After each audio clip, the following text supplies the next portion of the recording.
এক ছোট্ট গ্রামে থাকতেন এক বৃদ্ধা আমিনা।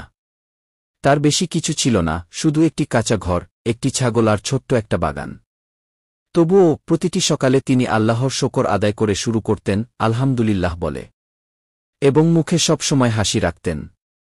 গ্রামের মানুষ অবাক হতো, এত কষ্টের মাঝেও তিনি এত শান্ত থাকেন কিভাবে।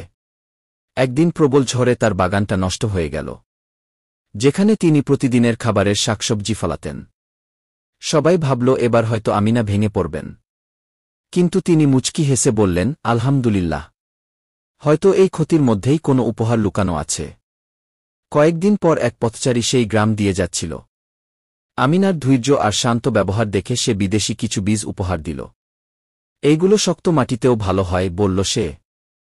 কয়েক মাস পর আমিনার বাগানে অদ্ভুত সুন্দর ফল ও গাছপালা ফুটে উঠল। গ্রামবাসী অবাক হয়ে তার পরামর্শ নিতে এল।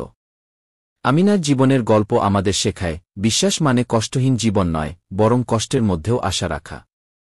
আর কৃতজ্ঞতা, সবচেয়ে সাধারণ মুহূর্তকেও আশীর্বাদে রূপ দিতে পারে।